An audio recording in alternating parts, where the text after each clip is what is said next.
à sens divers qui inondent l'opinion concernant la lettre de présentation au président de la République du Premier ministre désigné par le Rassemblement, lettre signée de son vivant par le président Étienne Tshisekedi Wamulumba, je me sens le devoir, en tant que témoin et l'un des deux porteurs de cette lettre à la Senko, de rétablir la vérité et de fixer les Congolais à ce sujet.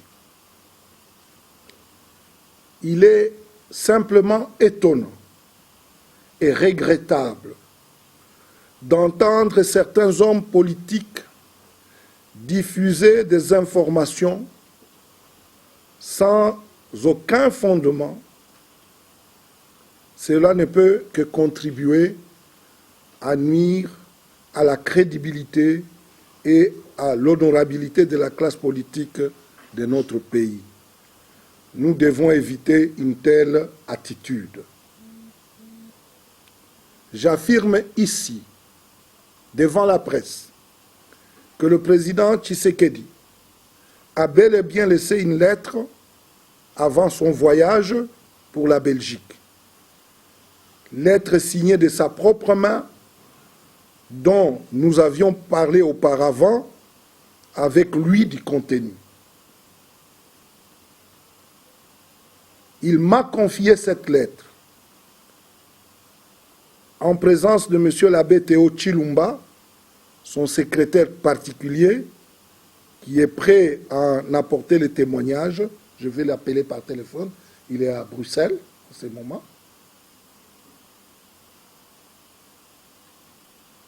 Cette lettre présente le nom du Premier ministre désigné par toutes les composantes du Rassemblement, était à transmettre à qui des droits via la Senko.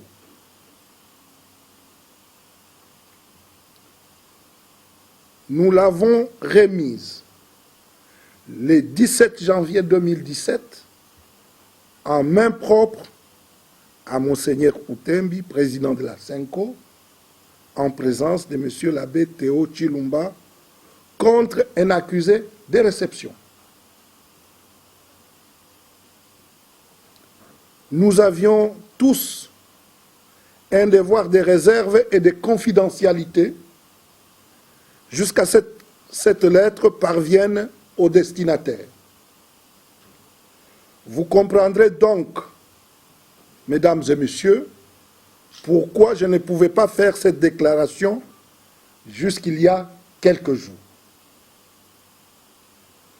La vérité étant rétablie, il ne reste plus que la nomination du Premier ministre, ainsi présentée par le Rassemblement, et que tout le monde se mette au travail pour la signature de l'arrangement particulier. Je vous remercie. Et bonjour, monsieur l'abbé. Bonjour, Pierre. Bon, je suis ici devant la vaillante presse nationale de notre pays, et je viens de confirmer ou d'affirmer l'existence de la lettre du président Tshisekedi que nous avons transmise à la Senko avant son dernier voyage en Belgique. Est-ce que vous pouvez leur confirmer?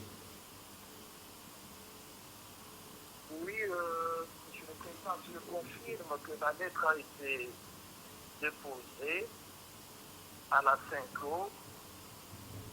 La lettre est remise à Monseigneur Marcel Outembi en présence de M. l'abbé Cholet et vous-même qui m'avez accompagné comme témoin. J'ai remis la lettre en votre présence à Monseigneur Marcel.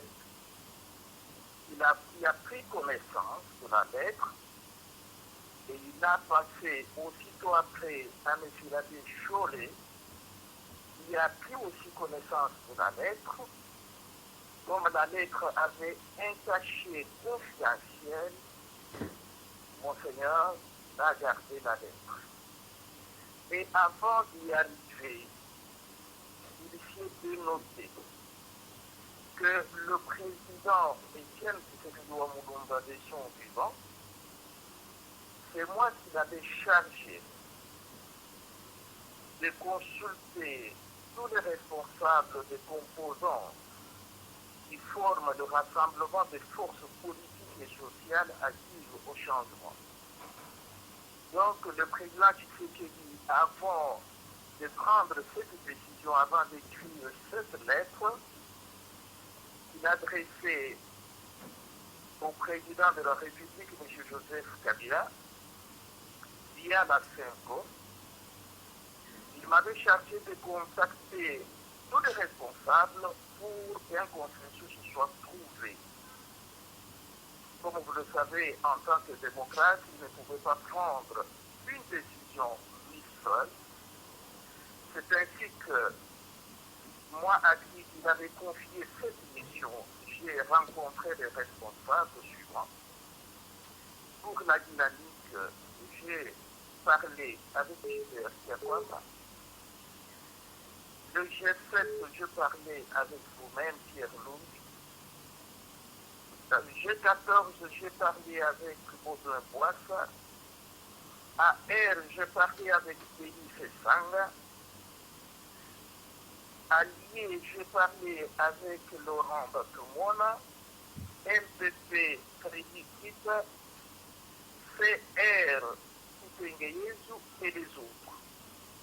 Donc, sur 10 composantes qui forment le rassemblement, 9 étaient d'accord que le poste de Premier ministre revienne à l'UDPS.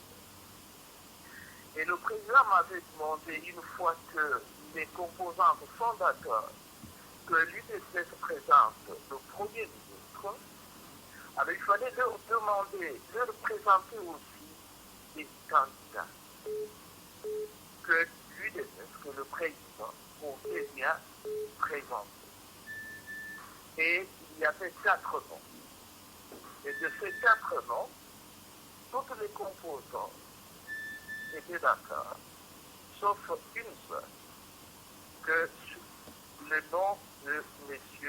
Félix Tshisekedi soit présenté, retenu comme Premier ministre conformément à l'accord du compte du 31 décembre 2017. Voilà ce qui a poussé le président Tshisekedi à écrire la lettre que nous avons déposée. Je me rappelle que la lettre était écrite le 12. Elle donne même la date, le 12. 2017, avec ce numéro de référence 03 par RFP7 par PR par 2017.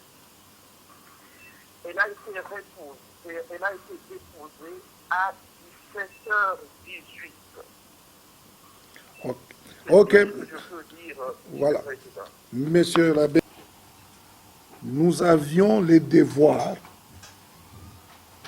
de réserve et de confidentialité avant que la lettre n'arrive à son destinataire, qui n'est autre que le président de la République, Joseph Kabila.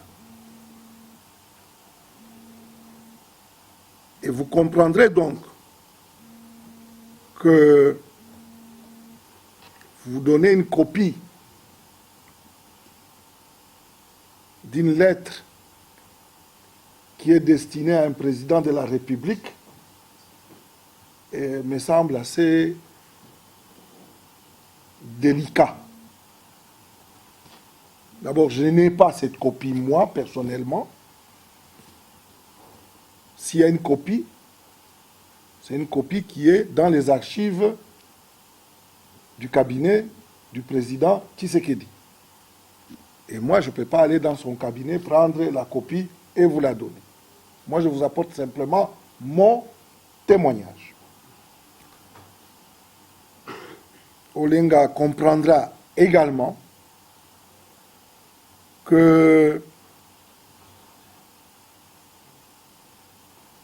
si l'abbé Chollet a répondu qu'il ne connaissait pas cette lettre-là, ce n'est pas parce que il voulait mentir, c'est parce qu'il avait le devoir de protéger la confidentialité de la lettre. C'était délicat.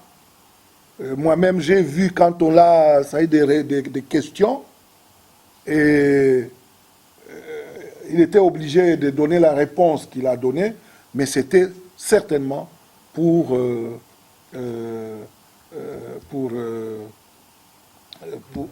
préserver la confidentialité de cette lettre. Maintenant, vous avez parlé de Katebe Katoto, que lui non plus, il n'y a pas que Katebe Katoto, il y a un débat ces derniers temps. Bon, c'est normal qu'il y ait des gens qui doutent. Mais maintenant que je viens de vous en parler, de vous donner des éléments, je pense qu'il est temps qu'on clôture ces débats et qu'on continue avec le travail qui est le nôtre de trouver les voies et les moyens pour sortir de cette crise. Le peuple nous les demande. On n'a pas besoin de faire un débat sur cette lettre-là. C'est une lettre réelle qui existe. Je vous dis que j'en étais l'un de deux porteurs.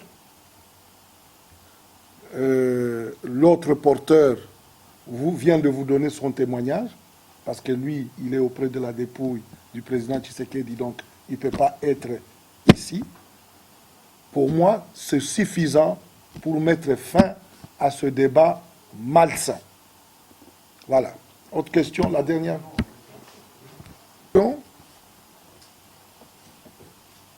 C'est normal qu'il y ait un débat. C'est normal qu'il y ait même un débat houleux.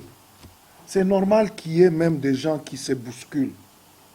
C'est normal qu'il y ait des gens qui haussent un peu le ton et d'autres qui se taisent. Chacun a sa façon de mener la campagne. Nous avons une compétition en interne, mais c'est une compétition.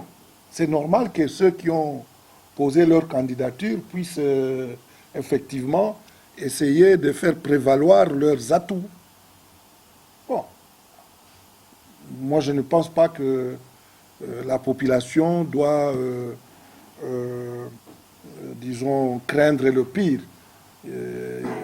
On parle de l'éclatement du rassemblement. Il n'y aura pas éclatement du rassemblement. Nous veillons à ce qu'il n'y ait pas d'éclatement de rassemblement. Nous veillons à l'unité et à la cohésion du rassemblement. Bon, quant aux questions, ou à la question qui se rapporte aux critères, bon, moi je vous renvoie à la commission qui a été mise sur pied et qui travaille sur ces critères. Ce n'est pas à moi de vous donner ici les critères de cette commission-là. Mais une chose qui est sûre, et c'est un message précis que je transmets à travers vous à notre population, le rassemblement n'est pas au bord de l'éclatement. Le rassemblement est en train de vivre en concret la démocratie. C'est tout. Tout le reste, une fois qu'on aura un nouveau président, moi ou quelqu'un d'autre, eh bien, on va enterrer tout ça, nous allons nous entendre et nous allons nous attaquer à l'essentiel, qui est en fait de reconstruire notre pays et d'aller aux élections le plus rapidement possible. Je vous remercie.